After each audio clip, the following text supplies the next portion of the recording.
Kentucky, a land of rolling hills, tobacco fields stretched wide beneath heavy southern skies, and the deep silence of post-war America, where whispers of the past clung to every porch and dirt road.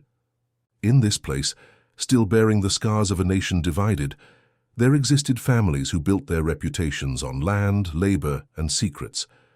None carried a darker reputation than the Whitlock family. The Whitlocks were tobacco planters, proprietors of one of the oldest estates in the county. Their house stood at the edge of a crooked river, a sprawling structure of timber and stone that seemed to resist the decay nibbling at its edges. The townsfolk called it Whitlock Manor, though its grandeur had long since faded into cracked shutters and weathered paint. To look at it was to see an echo of wealth that had slipped through generations, leaving behind only pride and whispers. Within its walls lived a pair of twins, Elijah and Silas Whitlock. They were born minutes apart on a night when a storm battered the estate so hard that even the strongest oak around the property bent under its fury. From that violent beginning, people said the twins carried with them a storm of their own. Identical in face but different in temperament, they cast a long shadow over their community. Elijah, the older by mere minutes, bore himself with a cold calculation that unsettled those who dared meet his stare. Silas, though softer in tone, had a silence about him that unsettled even more. Together, they formed a presence that was hard to explain yet impossible to ignore. The year 1877 was not kind to the Whitlocks. Their land produced less than it once had. Debt gnawed at their fortune. Servants left, crops withered, and the once busy fields grew quiet. Yet none of this decay weighed as heavily as the sense of unease felt by neighbors, who whispered that the Whitlock boys seemed too bound to one another, tied with something more than the natural tether of twins. It was said they moved with unspoken understanding, as if thoughts shifted silently from one to the other, a superstition most claimed. But in Kentucky, superstition thrived like weeds beneath the soil. It was in this climate of suspicion and decline that the foundation of their sinister pact was laid. Every story has its beginnings, but this one begins in blood. Not of violence, not yet, but of symbolism, of ritual. For one summer evening, when the air was thick with humidity and the cicadas sang louder than the church bells, the Whitlock twins slipped away from their household and vanished into the woods behind their land. Those woods were not often tread upon after dark.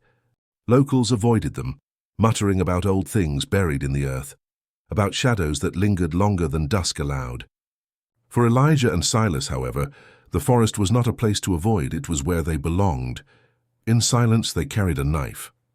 Its blade was old, a relic passed through their family and rarely touched. At a shallow creek tucked deep within the woods, the twins stopped. Their boots sank into dark soil, stagnant water pooling at their feet. There, without hesitation, Elijah drew the knife across his palm. His face betrayed no flinch, no pain, only cold determination. Silas followed. 2 palms, 2 cuts, and then pressed together. Blood mingling under the weight of their grip, crimson against the moonlight that filtered through the branches above. It was a vow unspoken. Words they understood were unnecessary. This was their oath to each other against the world, and perhaps most terrifying of all, against themselves. Those who knew the Whitlocks claimed that after this night, nothing about them remained the same. They walked differently. They looked at others with a gaze that spoke more of judgment than curiosity. And while the townsfolk could only speculate, a palpable change began to surround their estate. Workers who stayed rarely lasted more than a season, each leaving with a discomfort they couldn't articulate. Horses spooked at nothing near the barns, and at night candles burned too late for boys their age. The twins grew, and with them grew reputation. Rumors in small towns moved quickly, taking root like wildfire along fences and over back porches. Yet these whispers carried not just suspicion, but fear. When a drought came through the county in late summer of that same year, most blamed the harshness of the climate, but others looked toward the Whitlock estate, muttering that nature itself recoiled at their pact. All of this swirled together in a climate of post-war instability. Men who had returned from battle carried ghosts they didn't speak of. Families starved on the edges of land they could no longer tend. And yet, among all this suffering, the Whitlock twins stood increasingly apart.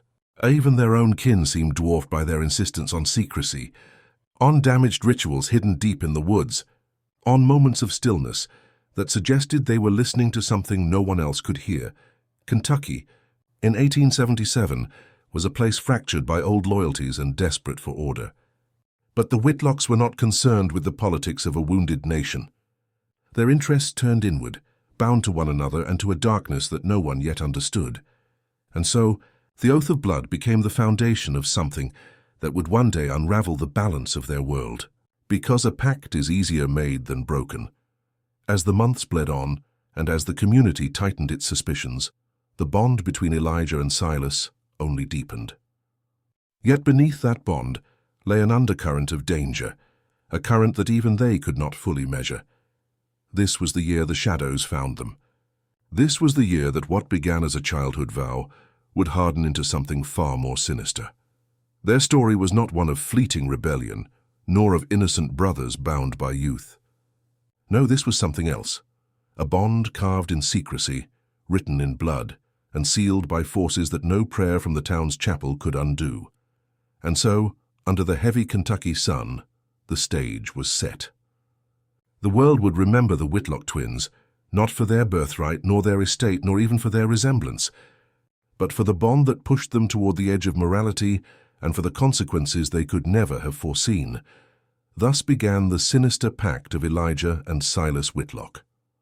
A pact born not of chance but of choice, and once that choice was made, no force in Kentucky could reverse it.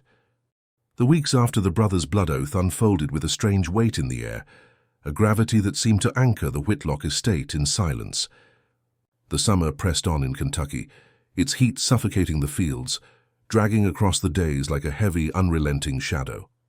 Tobacco leaves grew thick but fragile, curling along their edges from the drought that had begun to choke the land. Farmers on neighboring plots muttered curses at the sky, praying for rain that would not come. But while others blamed the clouds, pointing their frustration heavenward, those who passed by the Whitlock property did not look upward. They looked toward the manor. For reasons no one could articulate, something about the place felt heavier than the sun, heavier than the air, heavier even than drought. On the first Sunday after their oath, the Whitlock twins walked into town.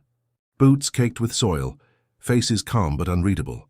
They sat in the back pew of the Baptist church, their eyes never once lowering to the hymnals. While the congregation sang, Elijah and Silas remained still, their gazes fixed forward, as though their thoughts resided somewhere far beyond the voices surrounding them. To those who noticed, the sight sent unease crawling under their skin. Two boys of 17 years, identical in stature and bone, sitting with an unnerving stillness amid the swell of voices declaring salvation. The pastor, an aging man with lines etched deep across his forehead, faltered more than once during his sermon, his eyes flickering unconsciously in their direction. Later, he would dismiss his nervousness as foolish superstition, but the whispering had already begun.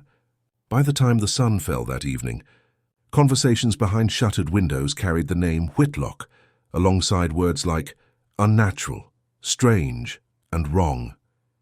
It wasn't only their stillness in church that seized attention. Workers from the estate passed their observations along as stories, some too peculiar to be lies, others too vivid not to hold weight. They told of finding the twins standing too close in the fields at dusk, their words too hushed to hear, but their eyes locked upon one another in a way that unsettled even the strongest man. They spoke of candles glowing deep in the forest, visible to farmhands who dared look past the edge of the tobacco rows. They described prayers whispered in tones not meant for God, prayers that sounded rehearsed, ancient, foreign. The rural towns of Kentucky in 1877 thrived on talk. Secrets did not rot in silence. They spread, morphed, grew into folklore before their subjects could even breathe. By autumn, the Whitlock twins had become less like young men and more like living rumor. Children poked fun by daring each other to approach the edge of their estate. Mothers tightened their grip on their daughters when the twins passed by in town. Fathers spoke their names with disdain, but in lower tones than most contempt allowed. Fear, after all, dresses itself as caution. Yet within the walls of Whitlock Manor, far from the gossip of prying neighbors, the twins cultivated their pact with methodical precision. The blood oath had been but the beginning. Each evening, after their chores were done and their responsibilities settled, they ventured back into the woods carrying nothing but themselves and the knife. Some nights they carved marks into the trees, symbols that meant nothing to outsiders, but seemed significant only to them. Other nights they stood at the edge of the creek, where they had first bound their blood, each brother silent as though listening for an answer only the water could give. The more the world outside whispered its judgments, the more Elijah and Silas withdrew into the bond that isolated them. What began as a simple oath grew into ritual. They kept ledgers, scraps of paper filled with shared thoughts, meticulously hidden beneath loose floorboards in their bedroom. They documented their ideas, their goals, their grievances against the people surrounding them. Line after line written in near-identical handwriting, indistinguishable in its cold precision. Their secrecy multiplied, not because they feared discovery, but because secrecy itself became part of their identity. The first real fracture between the twins and their community arrived with the sudden disappearance of a farmhand. His name was James Calloway, a boy of only 16, hired by the Whitlock's uncle to tend to the animals. James was reliable, soft-spoken, never one to stir trouble. But one evening, after he failed to return home, his family rode immediately to Whitlock Manor in search of him. Elijah and Silas stood on the porch as the boy's father demanded answers. Neither denied seeing him, but their responses were vague. Comments about him finishing his work in the barns, about him heading off toward the fields. What unsettled the family most was the absence of concern in their faces. No urgency in their tones. Just a chill indifference that left the desperate Calloways speechless. James never returned. The town did not accuse outright, but silence can speak as loudly as words. In markets, in stables, in the pews of the church, the suspicion grew. The Whitlocks were dangerous, some claimed, not because there was proof, but because every instinct screamed that danger lingered around them. And yet, suspicion often bleeds into fascination. For as much as people recoiled, there was an undeniable pull to the story. What was it about those twins? What kind of pact had they made? What did they do in the forests when the night made shadows too thick to follow? Autumn laid its shroud across the fields. Leaves yellowed, crops withered, and the air cooled. But inside Whitlock Manor, the twins pressed deeper into their bond. Silas had grown quieter, Elijah more commanding.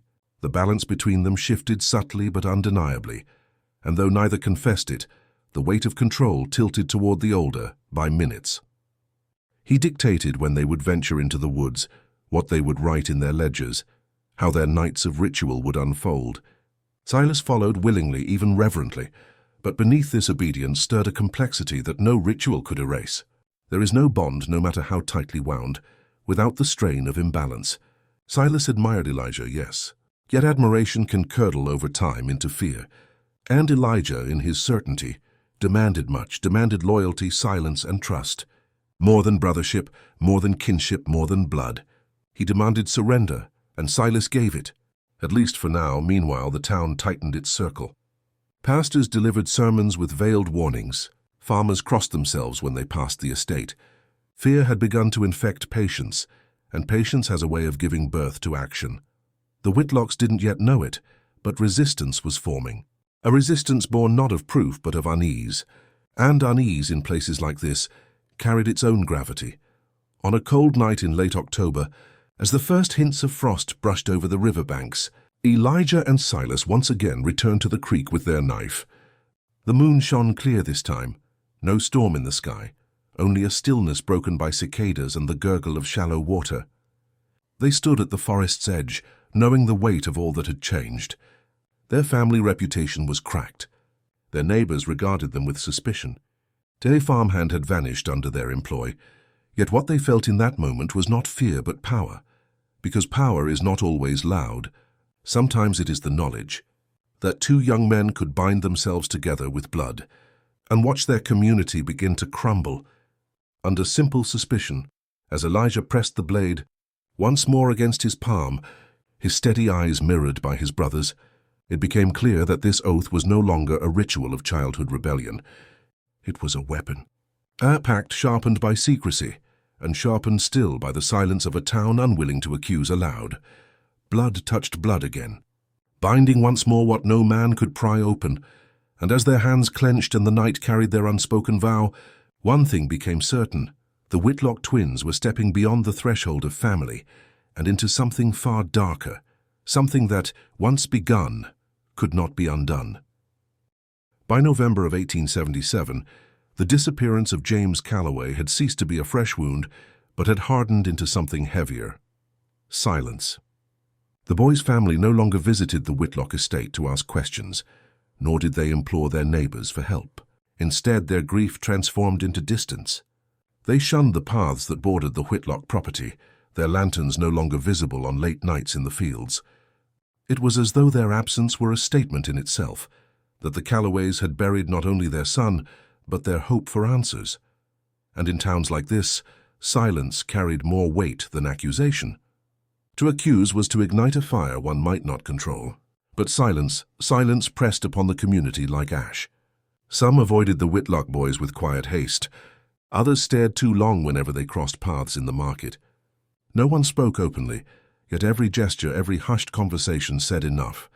Elijah noticed this change almost immediately.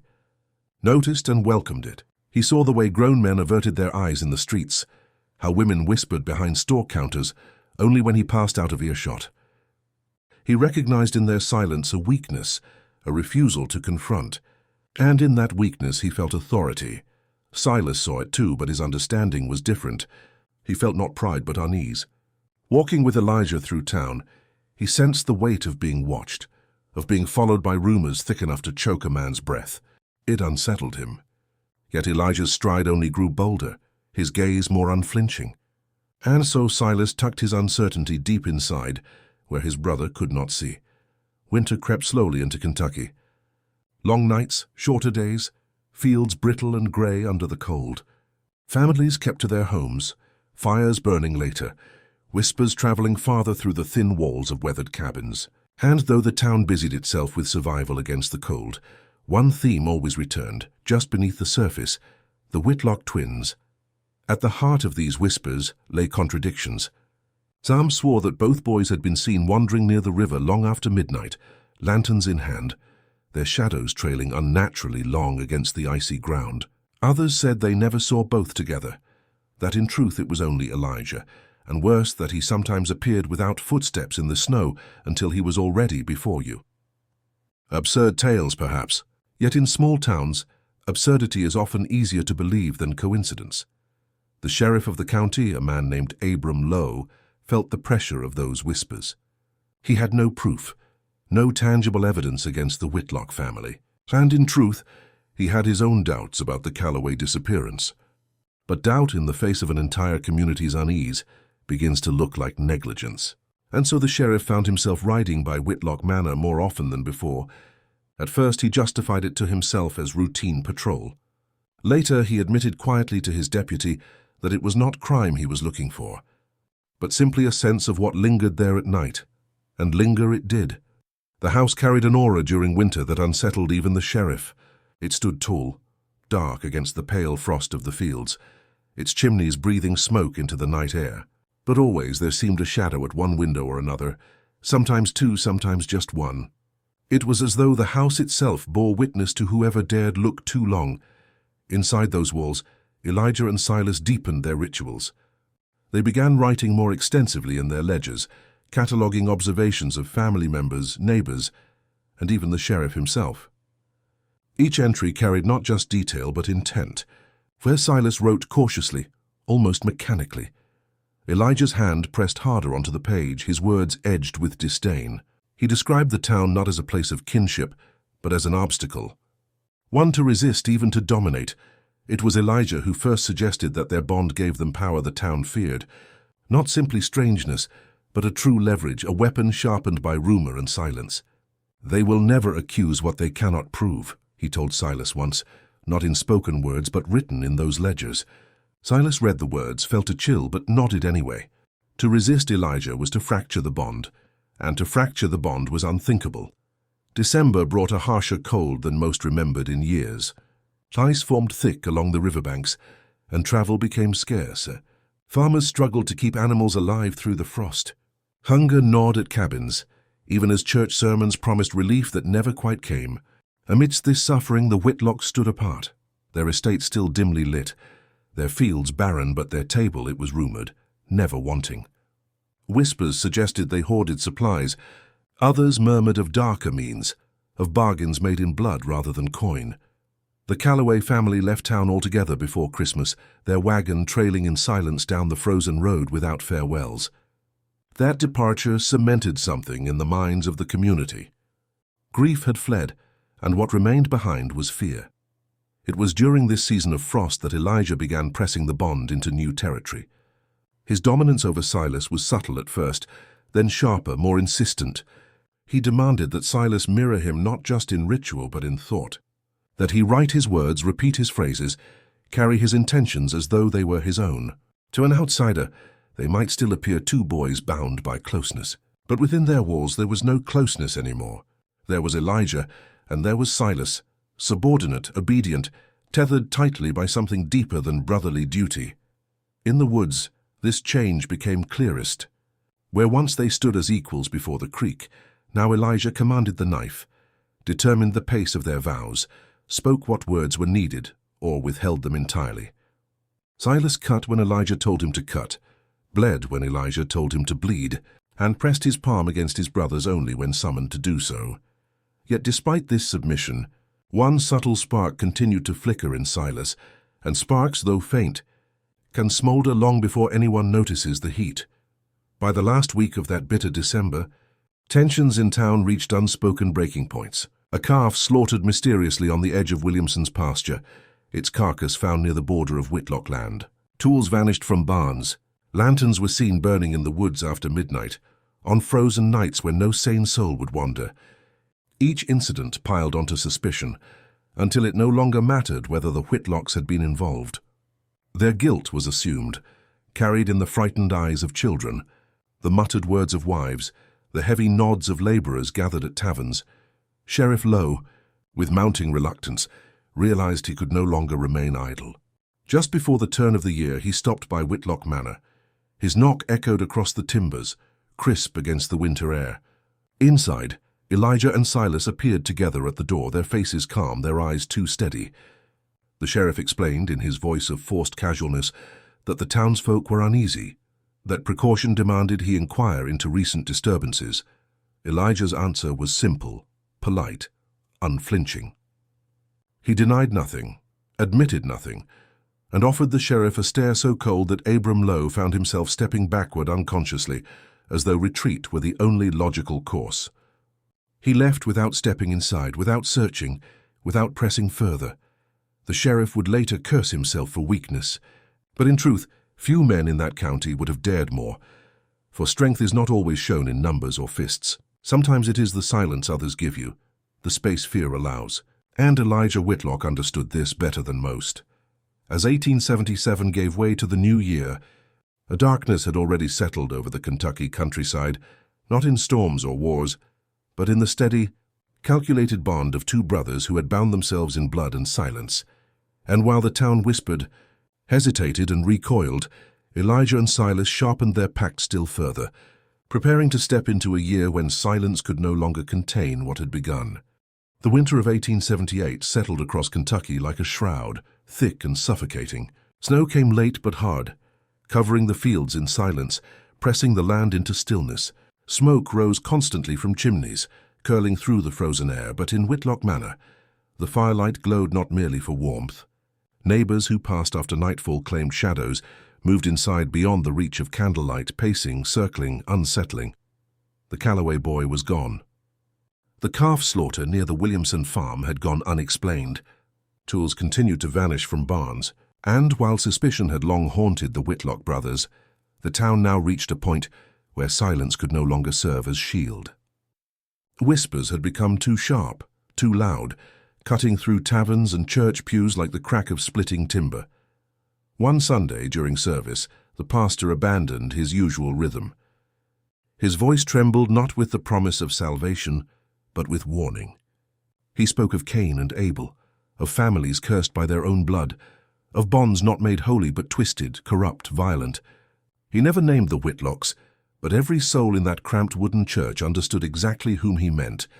Eyes were drawn to the last pew where Elijah and Silas sat, silent and still, their gazes fixed unblinkingly on the pulpit. That sermon marked a shift. The town, previously bound by its fear to silence, began to tread the dangerous ground of action.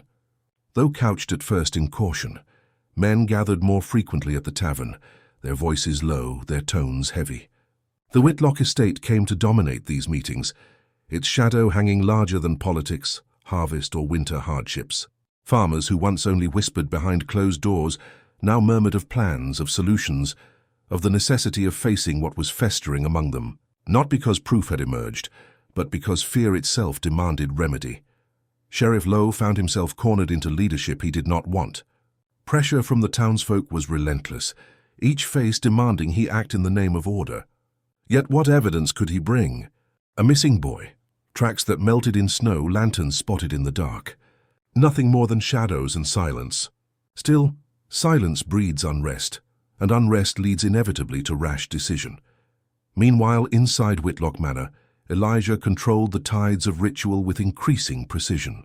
Their nightly meetings in the woods now carried structure, formality almost military in discipline. Where once their pact had been bound only in blood, it had grown into a framework of loyalty, of supremacy. Elijah dictated, Silas obeyed, and their bond deepened into something the younger brother could no longer distinguish from survival. Yet in Silas, internal strain began to throb faintly, like the ache of a hidden wound. Obedience was second nature, demanded for years by Elijah's certainty. But as secrecy grew, as ritual hardened into compulsion, Silas began to glimpse the predator behind his brother's steady gaze. And though he said nothing, the thought whispered unwelcome in his mind. Would blood ever be enough for Elijah? The shift in town boiled over one bitter January evening. The Williamson family, driven by grief and hunger, had ridden their wagon down to barter for supplies in the cold. On their return, they claimed to have seen lantern light deep in the woods behind Whitlock Manor, strange, flickering, accompanied by movement. The rumors spread before morning, swelling larger with each retelling, that the twins had been chanting in tongues, yet that they'd been circling something hidden in the snow, that the woods themselves seemed alive with shadows that did not belong. It was enough to ignite the spark. By the end of that week, a group of men formed under the guise of concerned neighbors. They told their wives and children that they would pay a visit. A collective demand for account, nothing more. Yet the steel of their tools, axes, scythes, old rifles, betrayed intent. Fear seldom carries only questions. It carries weapons. On a night thick with frost and silence, lanterns moved along the road toward Whitlock Manor. 11 men, trudging side by side, their boots crunching through frozen earth, their breath harsh against the dark. They approached with urgency tempered by hesitation, for even armed courage trembled beneath the weight of superstition. Inside the house, Elijah saw them first. He had been standing at the window, candlelight behind him, when orange flickers caught his eye against the snow. His lips did not curl, but his eyes narrowed with something that looked less like alarm and more like expectation.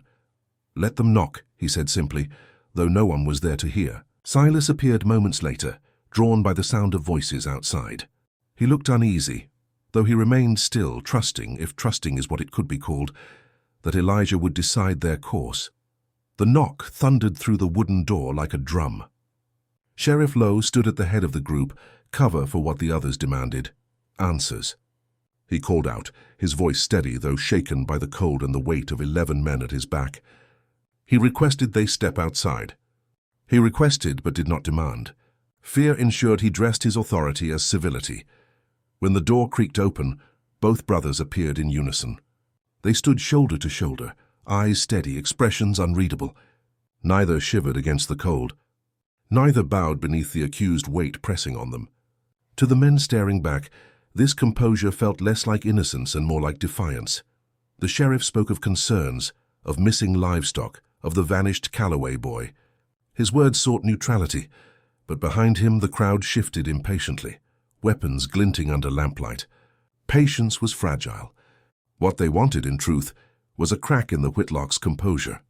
An admission, a weakness, something tangible to confirm their fear. But they were met only with silence. Elijah's gaze locked with the sheriff's, steady and unflinching, long enough to force Abram Lowe to break it first. Then in the stillness, Elijah spoke his only words that night. "Go home." Simple, cold, and it sent ripples through the men like ice in their veins. No threat, no argument, only command. A boy of 17 standing in his doorway, addressing grown men as if he were master of their land, of their silence, of their very fear. And fear obeyed.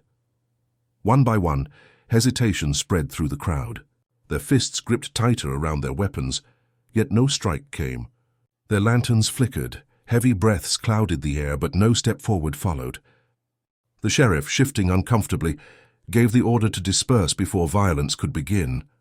The men grumbled, muttered, but obeyed his dismissal, retreating into the night with more unease than they had carried on their arrival. As their lantern light receded into the darkness, Elijah slowly closed the door.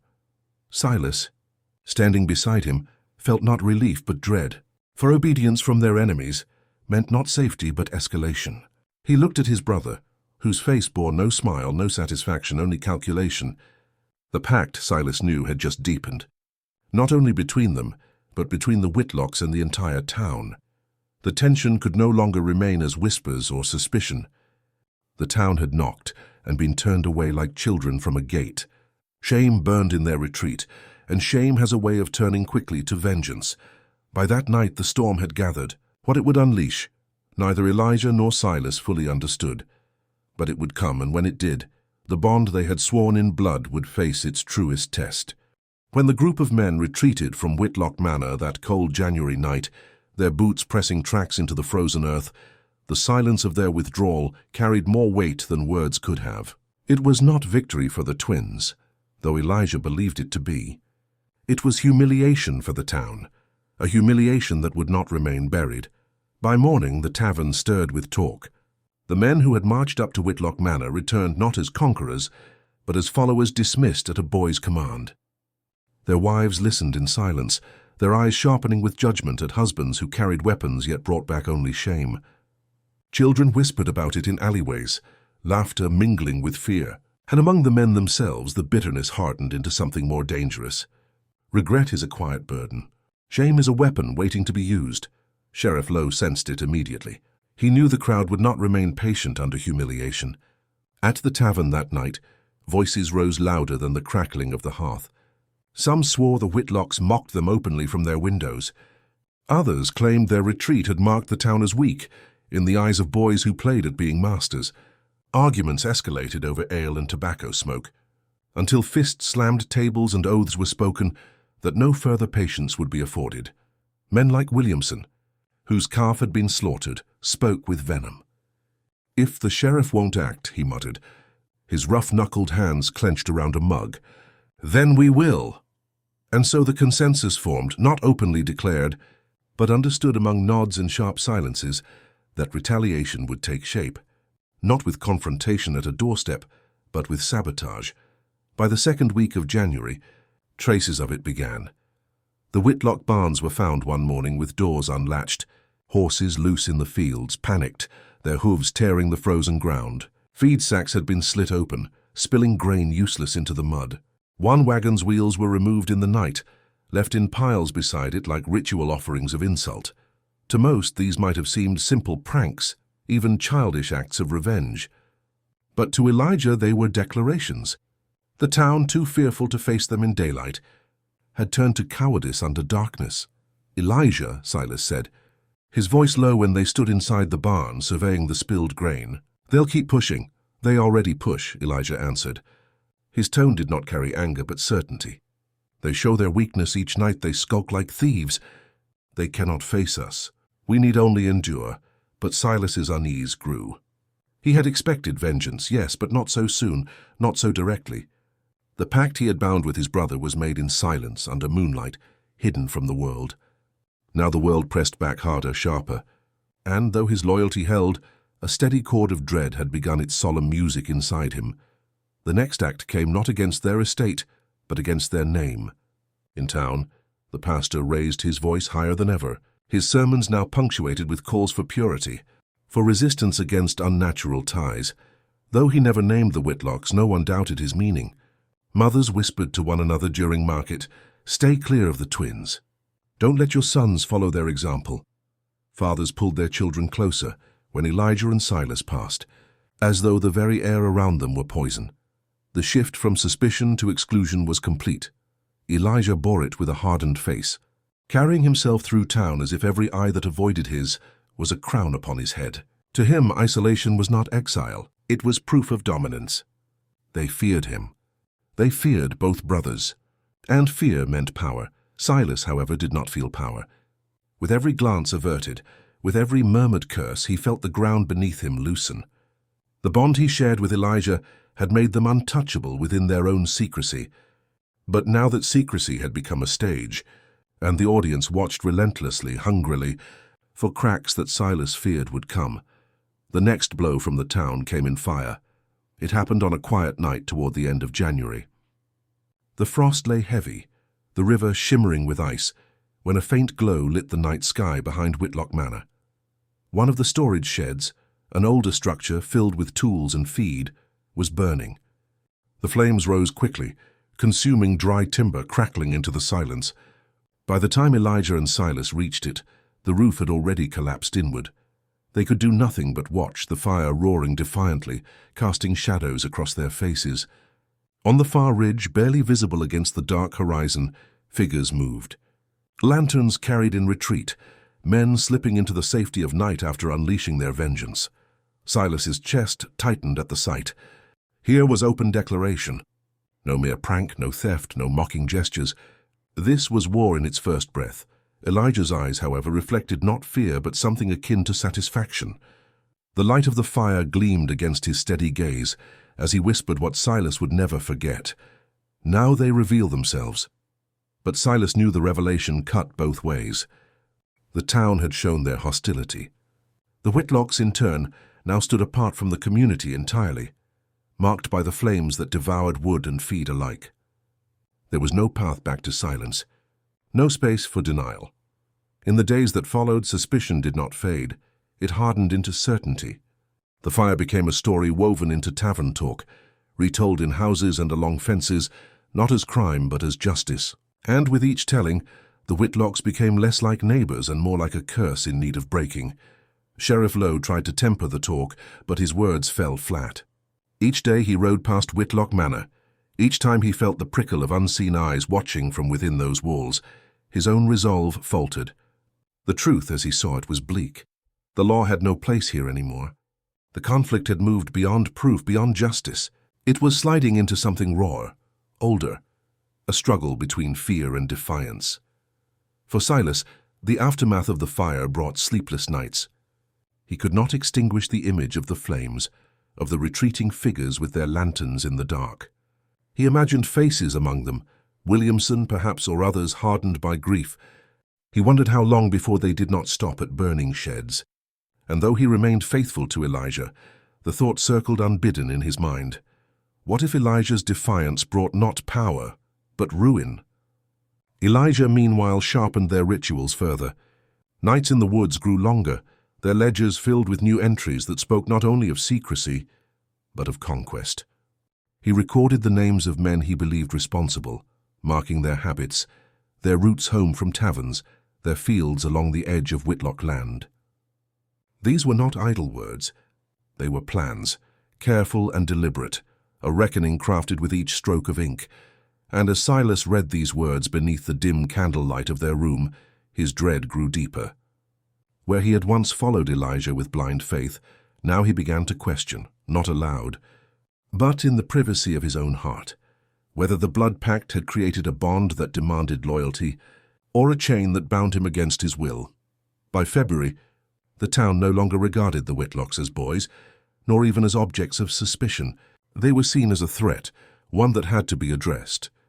The fire had given the men courage, and courage once sparked has no easy way of dimming. The storm had gathered. Now sparks had lit the edges. Flames had begun, and neither the brothers nor the town could step back from what was coming.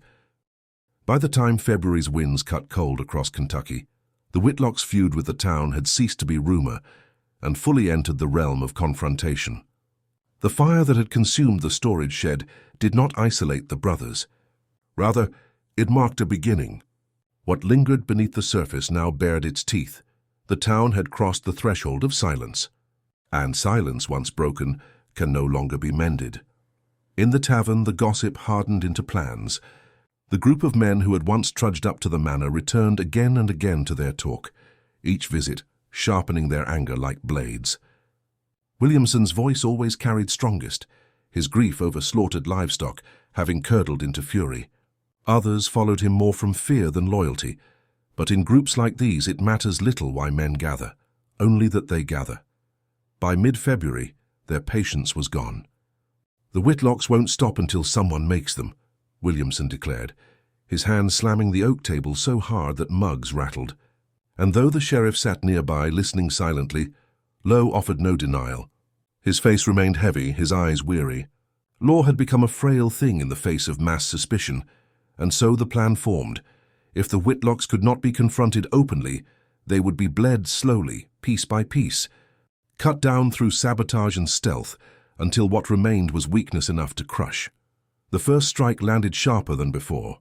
One bitter evening, as the brothers walked the length of their field, setting lanterns by the remaining stacks of tobacco, a shot rang out. The bullet hissed through the frozen air and split a lantern glass in Silas's hand, the oil exploding into flame at his boots. Glass cut across his palm and he stumbled, dropping the remains of the lantern into the dirt. Elijah pulled him back instantly, his eyes darting beyond the rows into the darkness. But the shooter never revealed himself. Only the echo lingered, rolling across the frozen hills like a warning. Silas's hand bled as Elijah bound it with cloth torn from his sleeve. The wound throbbed, but the greater pain was the truth the shot had carried. The town was finished with sabotage. They meant violence now. That night, as Silas sat by the fire nursing his cut, Elijah wrote into their ledger, "They make themselves clear. So shall we." His hand pressed deep into the paper, carving the words as though to anchor them permanently in their pact. Silas watched. He said nothing. But inside, a chord of dread grew taut. Days later, violence struck again. This time, 2 horses vanished from the Whitlock barns entirely. Their tracks led only so far into the woods before disappearing beneath churned snow, where men had clearly worked to cover their trail. Without horses, hauling wood and supplies strained the brothers further, forcing them to walk long miles into town. Each trek invited stares harsher than before, whispers that carried openly now with no pretense of secrecy. Elijah held his head high, unbothered by what he regarded as cowardice. But Silas could not ignore it. Every face seemed sharpened, not with suspicion anymore, but with seething. He felt each passing glance as though it were a blade at his back. Then, in late February, came the night that shifted their quiet war into blood. The frost fell heavy that evening, the sky clearer than it had been in weeks. The brothers worked late, cutting cords of wood near the barns, when the distant clatter of hooves reached their ears. Lanterns flickered along the tree line, then grew nearer.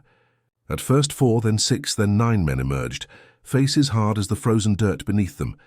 They did not carry torches to frighten livestock or tools to sabotage. They carried rifles. Sheriff Lowe was not among them. Whatever restraint he had tried to preserve for the town had splintered. These were men come not to talk, not even to dismantle, but to kill. Williamson dismounted first. His breath poured clouds in front of him as he leveled his rifle across his arm. The others followed, a grim line of barrels pointed into the dim glow spilling from the Whitlock house. "Come out," Williamson barked. His words bit through the dark like splinters from a burning log. "Come out and answer what you've done!" Elijah stepped forward first, Silas dragged behind by sense and loyalty alike. Both stood at the edge of the barnyard as the rifles followed them. "You speak of proof," Elijah called back, his voice ringing steady, cold, more like a judge than a boy. "But you have none. You seek only to excuse your fear." His words carried into the frozen stillness, but they did not cool the rage in Williamson's voice. "Fear? Fear drove Calloway into your fields, and we never saw him again. Fear burns in barns lit by your hands. Fear won't keep us quiet. Not anymore." The standoff stretched, each man shifting his stance slightly against the bitter cold. Fingers curled tighter around triggers. Elijah's face betrayed nothing, while Silas's eyes darted nervously between the rifles, his breath shaking, and then the violence snapped. One shot barked. Whether born from rage or shivering hands, no one could tell. The bullet missed Elijah but tore splinters from the barn door inches beside him. In an instant, chaos broke.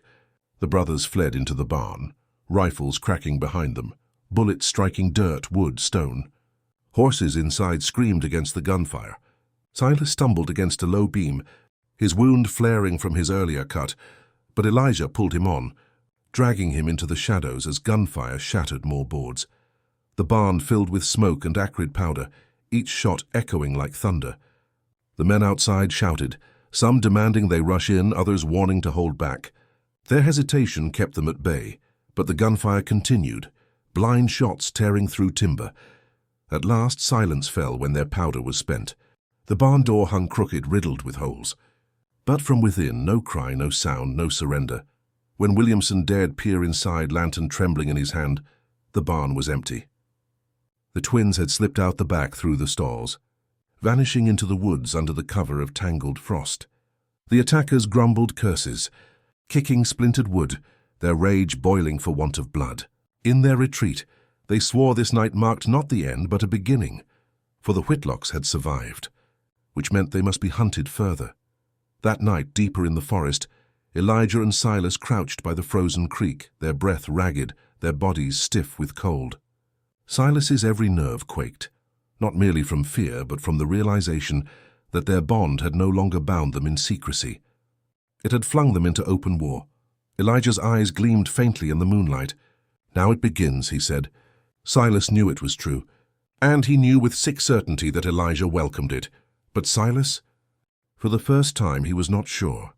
War with the town was here, and the blood they had once used to bind their oath was no longer enough. More blood would come. The gunfire of February haunted the winter air long after its echoes died in the fields. The barn still bore its wounds, holes shredded through timber, splinters scattered like bones. Yet the Whitlocks survived, slipping into the woods like shadows. To the town it had been failure. To Elijah it was rebirth, no longer whispers, no longer sabotage. War had announced itself with smoke and bullets, and Elijah intended to answer it. The morning after the attack, Silas watched his brother sharpen the hunting knife at the kitchen table. The scrape of steel against stone cut sharply through the quiet house. Elijah's face remained calm, his expression collected, but in his eyes burned a fire Silas had never seen so openly. It was not simply anger, it was purpose. "They came to end us," Elijah said finally, without looking up. His hand steadied the blade. "If we do nothing, they will try again, and then again. We cannot wait. We must act." Silas's stomach twisted. He had expected his brother's pride to swell at survival. He had not expected planning. "Act how?" he asked, though dread already lingered in his voice. Elijah finally raised his gaze, steady and cold. "Fear holds power only when you feed it, and they fed theirs until it birthed bullets. Now we starve them, in the only language they understand." By dusk, Elijah's plan became clear. Not defense, retaliation. He intended to strike not at random, but at those who had led the charge. Williamson's farm, Simmons and his boys, the very men who had stood outside their barn with rifles raised. "Blood for silence," Elijah murmured as he gathered his coat, echoing their oath at the creek when boys. But where that oath had once bound them in secrecy, it now warped into something far darker: justification. That night, the woods stood brittle under frost as the twins crept along narrow paths, their lantern dimmed, their boots crunching quietly in snow. Elijah moved with certainty, carrying the blade tucked beneath his coat. Silas followed, each step weighed down by dread thick as the cold pressing his chest. Williamson's farm lay a mile east, perched on the edge of rolling fields. The house glowed faintly against the night, smoke curling from its chimney, animals penned tight against the cold. Elijah paused at the fence line, studying the land the way a hunter studies prey. His lips pressed into a faint, grim smile. Silas hung back. His breath came too fast, his hands trembling in his gloves. "Elijah," he whispered harshly, "we can't—" "You think they will stop?" Elijah cut him off, his voice low but sharp. "They pointed rifles at us, Silas. Do you believe they will lay them down out of kindness? Weakness feeds their courage.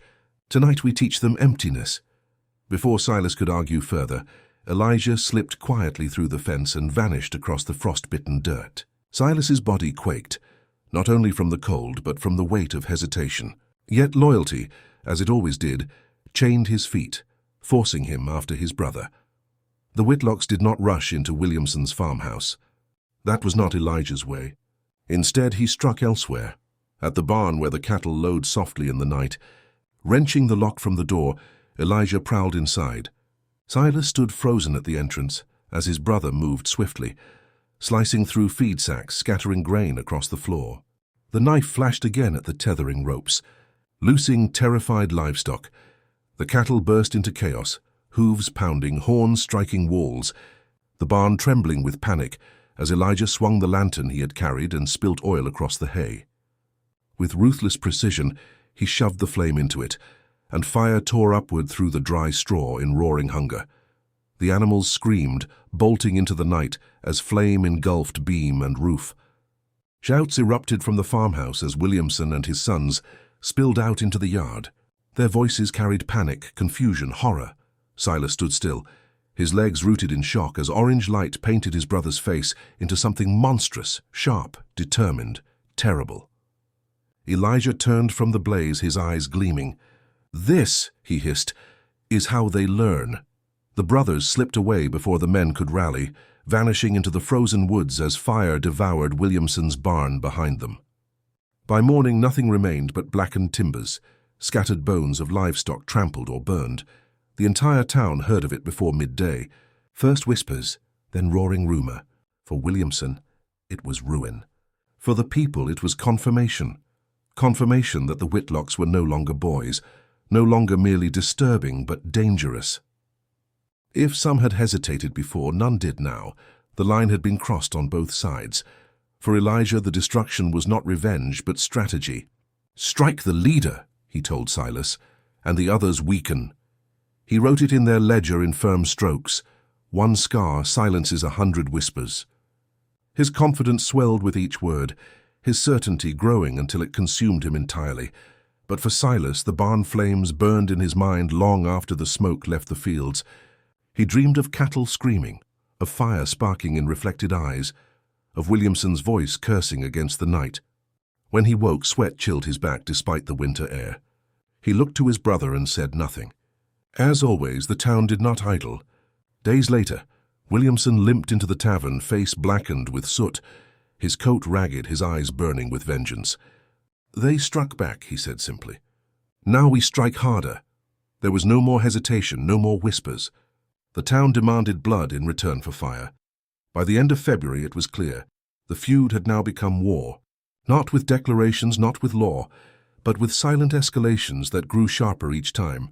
The Whitlocks had burned, so the town would return blood for flame.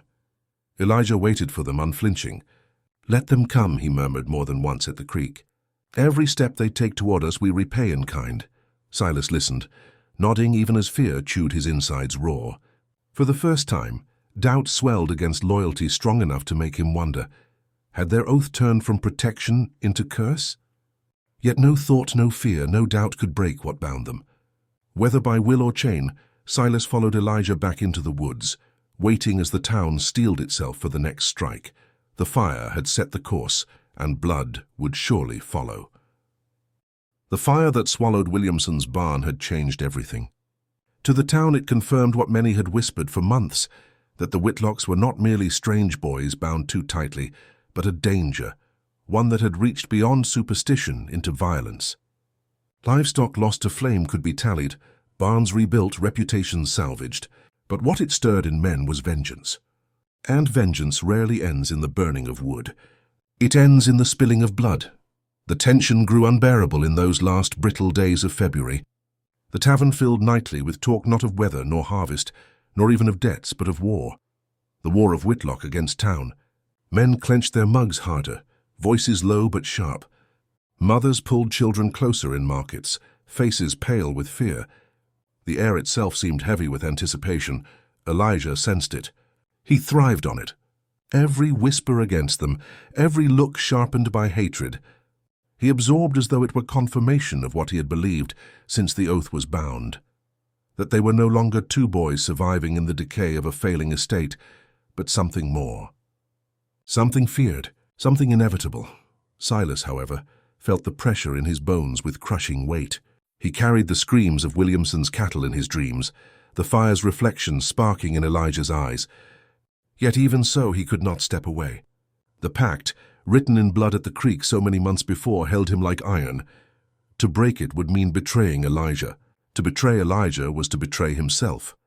But then came the night when hesitation was no longer an option. It began in early March.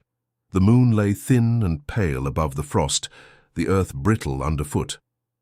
Elijah led Silas once more through the forest paths, the knife glinting faintly at his side, his pace swift and unyielding. Silas followed, though dread pressed his chest tighter with every step. Where they were headed, Elijah did not say aloud. He didn't need to. Silas felt it. Williamson's house loomed in his brother's mind, an image carved into his fury with the same precision as the ledger's ink. When they reached the fence line of the Williamson farm, silence reigned, except for the restless shifting of cattle in the pens. The family's house glowed faintly with lamplight. Elijah crouched low, his eyes fixed. In his gaze, Silas recognized not merely anger, but resolve, the sort of resolve from which there was no retreat. "Elijah," Silas whispered, his voice shaking. "Enough, we've made our point. You burn any more, and they will come in numbers." Elijah turned his head slowly, his eyes cutting through the darkness. "Numbers mean nothing," he said quietly, coldly. "They already came with rifles and failed. They understand only one lesson left to teach." Silas's heartbeat thundered. "And what lesson is that?" Elijah's lips barely moved. "Blood answers blood." Before Silas could reply, Elijah slipped through the fence line and stalked toward the barn where Williamson kept his tools. Silas followed, helpless in his loyalty, his eyes darting between the farmhouse and his brother's shadow ahead. But Elijah did not go to the barn. He veered suddenly, silently, toward the shed where firewood was stacked. And there, kneeling by the pile, splitting logs under the dim light spilling from the farmhouse window, was Thomas Williamson, the youngest of the family's sons. Barely 14, his thin frame worked carefully with axe and log, his breath fogging in the chill. Silas froze, his throat constricted. Elijah did not hesitate. Blade drawn, he advanced swiftly, steps soft against the earth. The boy did not notice until the shadow fell across him. When he turned, eyes widening, breath catching in surprise, Elijah's hand clamped over his mouth, dragging him backward into the dark. The axe clattered against the woodpile, echoing faintly into the night. Silas's body locked in paralysis as he watched his twin press the blade against the boy's throat. Thomas's muffled cry barely rose before the knife cut. It was swift, efficient, merciless. Blood spilled hot against the frozen dirt, steaming in the cold air. The boy's body went still, crumpling silently into the shadows. In that moment, time seemed to fracture. Silas's breath halted, the world tilting beneath him as Elijah lowered the lifeless form to the ground. His brother's face, lit faintly by lamplight creeping from the farmhouse, carried no trace of remorse, no flicker of doubt. Only steady calm. Silas staggered backward, his vision blurring. His chest heaved as bile clawed at his throat. He wanted to scream, to rush forward, to undo what had been done, but his legs locked. His voice betrayed him, and loyalty, hideous and consuming, anchored him into silence. Elijah wiped the blade clean on the dead boy's coat and turned toward his brother. "This is what they sought," he said flatly. "They wanted war. Now they shall have it." The two slipped back through the fence line, vanishing into the woods before the farmhouse stirred. Behind them, Thomas Williamson's body lay cooling in the night, blood soaking slowly into the cold earth. By dawn, his absence was discovered. His father found him crumpled beside the woodpile, throat cut clean, eyes open to the grey sky. The wail that erupted from Williamson's farmhouse tore through the countryside, carried by wind into every corner of the county. It was not the sound of grief alone. It was the cry of declaration. The town had what it needed now. Suspicion no longer mattered. Whispers no longer mattered. Here was blood, the first blood spilled between Whitlock and town. The news spread like fire across dry grass. By midday, every voice in the tavern was sharpened into rage. Mothers wept, men clutched rifles, sermons thundered louder than ever. The Whitlocks, they said, had finally revealed themselves for what they were. Murderers. Sheriff Lowe, weary and hesitant, could not avoid it any longer. The law demanded justice, and the town demanded blood. Whether he believed the Whitlocks guilty mattered little. Guilt was no longer proof. It was certainty written in loss. Back at Whitlock Manor, Silas sat by the kitchen hearth, his hands trembling as he stared into the flames. He saw the boy's face each time he closed his eyes, the sudden widening, the muffled cry, the blade slicing through air and flesh. His stomach churned, his soul quaked. But Elijah sat across from him, calm, composed, his hands steady, as he sharpened the knife once more. The fire's glow painted his face into a mask of stone. "It has begun," he said. No grief, no falter, no hesitation. Only certainty. Silas did not answer. He could not, because within him a truth festered like infection. The pact he had bound with Elijah was no longer shared blood between brothers. It had become a chain dragging him into darkness he could not bear. But chains are not easily broken. And as long as Elijah led, Silas followed. The first blood had been spilled, and the river would not stop there. The morning Thomas Williamson's body was found beneath the grey Kentucky sky. Something broke in the town that could not be repaired. Grief hardened into vengeance, guilt into resolve. The cry of his family reverberated past their homestead, echoing through the tavern, the church, the fields, until every man and woman carried its weight. The people no longer whispered. They no longer speculated. There was no hesitation left, no need for sermons, no need for rumor. The Whitlocks were guilty. Guilty because no one else could be. Guilty because suspicion had lived too long to die of anything but proof. Guilty because grief demanded no other answer. By nightfall the town had made its decision. Lanterns glowed across the square as men gathered. Farmers, blacksmiths, millers, all faces pale with rage. Their rifles, shotguns, and pistols gleamed cold in the flickering light. Hatchets and scythes were clutched in fists that trembled not from cold, but from murderous resolve. Mothers clutched crying children behind shuttered windows, their tear-streaked faces half hidden, but their eyes burning with approval. Fathers set jaws hard with the belief that this was not vengeance but justice, the only justice the community could claim. Sheriff Abram Lowe stood among them, his face lined deeper than before, his silence heavier. He had resisted as long as he could, clinging to law when law was already crumbling. But now he too carried a rifle across his back. There was no law left to preserve, only debt, blood debt. "We end it tonight," Williamson said, his voice sharp as frost, his coat still blackened from the fire. "We let no Whitlock see another dawn." No one argued. The crowd moved as one, lanterns lifted, boots crunched. Snow in unison as a procession of vengeance unfurled down the road, their glow cutting through the darkness, their breaths forming clouds like smoke from 100 smoldering fires. For the first time in living memory, the community stood fully united, not against famine, nor storm, nor war, but against the Whitlock twins. Inside Whitlock Manor, the brothers already knew. Elijah felt the vibration through the earth before lantern light appeared on the horizon.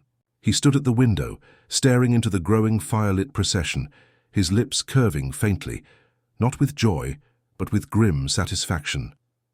"They come," he said, his voice steady, almost triumphant. Silas felt it too, the distant thrum of boots, the shimmer of lanterns breaking through winter's dark.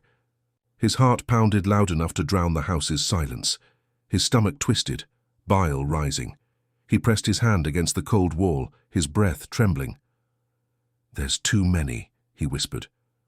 "There are always too many," Elijah replied. His eyes never left the approaching glow. "That is why we cannot yield. Yield, and we are already dead." Silas turned on him, voice cracking. "We are dead if we stay here. Look at them, Elijah. Half the county is walking toward us. They'll burn this house down with us inside it." But Elijah remained still, sharpening the knife on the whetstone as though preparing for nothing more than routine. "Better to die as symbols of fear than to kneel as their victims." Silas's throat tightened. His brother's words chilled him more than the wind outside. Here was not pride, not merely defiance. Here was something darker, an acceptance that life itself was only a vessel for the oath they carried. Elijah no longer lived for breath, food, or future. He lived for the bond, for the idea that blood once spilled had to spill again. The pounding of boots grew louder now. Lanterns flared into fuller view, and the distant cry of men reached their ears. Silas backed against the wall, nerves fraying into terror. He imagined the crowd bursting through the doors, rifles blazing, fire consuming the wood until nothing of Whitlock Manor remained, but ash and whispers. He wanted to run.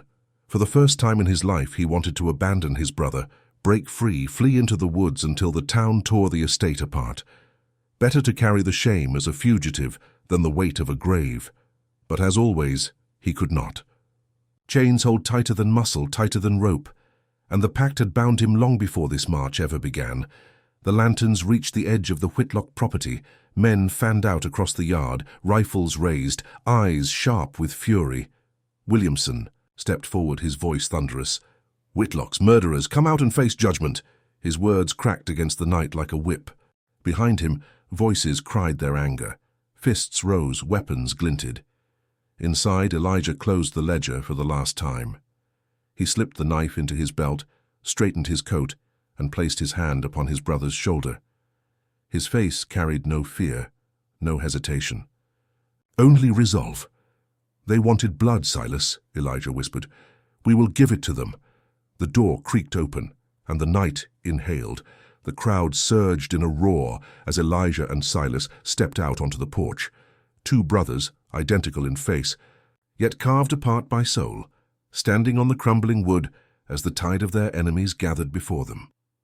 Rifles raised, lanterns blazing, voices frothing with rage. Silas's breath stalled in his throat. His heart thundered like hooves in his chest. He glanced sideways at Elijah and saw only calm, a calm so vast it terrified him more than the weapons below. Williamson raised his rifle. "For my boy," he growled, voice breaking. The crowd echoed him in unison. "For Thomas." It was no longer fear that bound the town. It was fury, and fury outnumbers fear every time. Elijah took a step forward, his boots cracking against the icy porch. "Then come," he said, his words louder than Silas had ever heard. "Come and see if your vengeance can drown an oath written in blood." The crowd howled, a beast awakened, and the march on Whitlock Manor began. The night the mob reached Whitlock Manor was the night the blood pact could no longer hold. For months Elijah and Silas had bound themselves in secrecy, pressed palms at the creek, carved their names into a vow whispered beneath trees. But vows, however fierce, cannot stop the tide of 100 voices risen with grief and fury. The yard before the manor swarmed with men carrying rifles, torches, and axes. Lanterns burned bright against the frost, shadows lashing across the wooden walls like restless phantoms. Women clustered at the edges, their faces pale, their lips trembling with curses and prayers alike. At the very front stood Williamson, face carved by loss, rifle steady despite the rawness in his eyes. On the porch stood the Whitlock twins. Elijah tall, straight-backed, eyes unflinching even with dozens of barrels aimed at his chest. Silas beside him trembling, his breath visible in the cold, his mind weakened by dread that clawed deeper with every passing second. Williamson's voice cracked like a whip across the night. "You murdered my son. You spilled blood on this land, and now you'll answer for it." The crowd roared behind him, echoing his words, their voices blending into a single violent demand. Vengeance. But Elijah did not flinch. His voice rose clear, cutting through the noise. "We spilled only what you forced. Your rifles fired first. Your fire burned first. We gave you silence, and you repaid us with bullets. If there is blood between us, it is yours as much as mine." The words carried an edge sharpened by certainty. Yet to the crowd, to Williamson, they were no defense. They were defiance. Williamson lifted his rifle higher. "Then die with your lies." The gunshot split the air. The ball tore into the porch railing inches from Elijah's hand, splintering wood, showering both brothers with shards. Gasps erupted, rifles lifted in unison, and before another word could fall, the mob surged forward like a wave breaking. The first fusillade cracked against the manor's walls, bullets snapping through shutters, glass shattering into the night. Elijah shoved Silas back into the house, both stumbling as plaster splintered above their heads. The roar of the crowd followed, rifles firing, boots pounding against the frozen ground. Inside, Elijah slammed the door, bolting it with trembling wood, his expression unreadable. His knife gleamed in his hand, his steady breath betraying no fear. "This is what we were bound for," he said coldly. All that matters now is we do not yield. But Silas's chest heaved, his voice breaking. There are too many. Do you see them? We cannot. Elijah's hand clutched his brother's jaw, forcing his gaze still. We are one, Silas. Were you not the one who swore your blood to mine?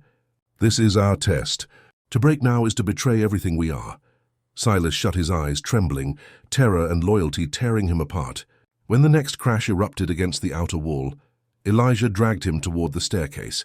We fight from the upper rooms. They'll burn the house, but they'll burn with us if they try. The manor shook with the mob's assault. Shouts rose, pull them out, burn it down. The sound of torches cracking against wood grew louder, flames licking the shutters. Smoke drifted in from the first shattered windows. Elijah crouched by the upstairs window, knife gleaming, eyes scanning the mob spread below. Their torches formed a sea of fire, their rifles aimed high. He leaned forward, lips curling with something between grim pride and surrender. They will never forget us, Silas, he whispered. Not tonight. Not ever. Then the crowd roared again as the first flames caught, the lower walls igniting in furious crackles, fire swallowing the aged timber. Heat swelled through the manor, thick smoke coiling up the stairs. Silas coughed, panic gripping him like a vice. He looked at his brother, who crouched unyielding in the rising smoke, and for the first time in his life he screamed, "Elijah, stop this!"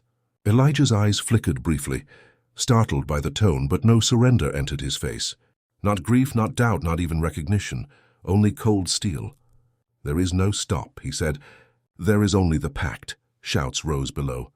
The crowd pressed forward, fire blazing brighter, rifles aimed at every window. One voice rose above all others, Williamson again, raging into the night. "Take them both!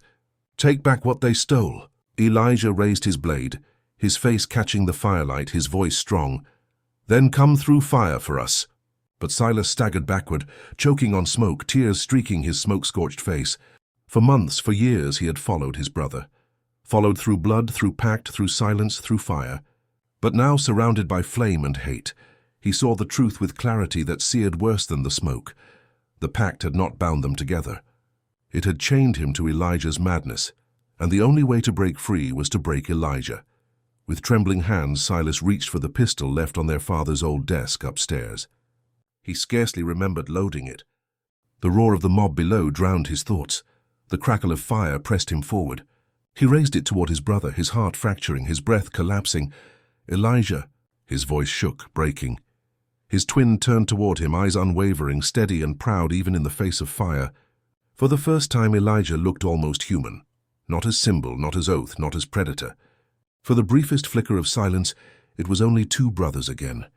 Then Silas pulled the trigger. The shot rang through the manor, louder even than the mob's rifles outside. Elijah staggered, eyes wide, chest blooming red. His knife clattered to the floor. He swayed once, then collapsed against the smoldering floorboards. Silence heavy as the weight of a falling world. Silas dropped the pistol, his whole body racked with sobs, his chest heaving with horror and relief entwined. Outside, the mob froze briefly at the sound, then roared louder, rattling against the burning walls. The fire surged faster now, walls collapsing inward. Silas stumbled down the stairs, dragging his brother's lifeless body as far as he could. But the smoke consumed him. The heat seared his skin, the flames tightened their grip. He fell to his knees, clutching Elijah's body still, coughing as darkness crept through his vision. Outside, the mob pressed forward as Whitlock Manor collapsed. The roof cracked, beams caved inward, and fire swallowed the house whole. Men cheered. Women wept. The sky glowed crimson with the roar of vengeance finally claimed. By dawn, only ashes remained of the estate. In the smoldering wreckage, two charred forms lay intertwined, identical in size and bone. The townsfolk said little as they buried what scraps remained in the frozen earth beyond the property. The name Whitlock fell into silence, but silence laced with dread. Children whispered of the pact made in blood, of the twins bound too closely, of fire that consumed flesh but not legacy. Farmers muttered curses when passing the blackened earth. Mothers hushed their children with warnings. "Do not wander too close, lest you hear the Whitlock still in the wind." The sheriff, haunted until his dying days, said little of that night save one thing. When the house burned, it was not the crowd's fire that ended the Whitlocks. It was their own blood oath, collapsing under the weight of itself, broken not by age or time but by betrayal from within.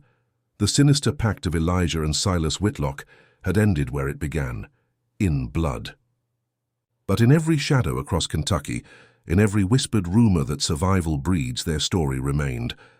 A tale not of war nor politics, but of brothers bound together too fiercely, until blood demanded blood and fire consumed them both. And so the Whitlocks became not just men, not just twins, not just whispers. They became a warning that a bond written in blood can never be broken without more blood spilled to erase it. Their oath died in fire, but the memory of it lived on in silence, lingering like smoke long after flame. Every family hides secrets, some so dark they should never see the light of day.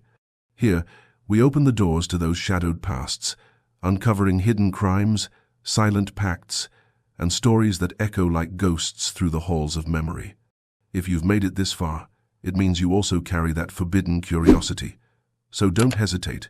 Subscribe to the channel now, turn on the bell, and follow our next revelations. Because every day, new secrets emerge, and only those who dare to face the truth remain to hear them.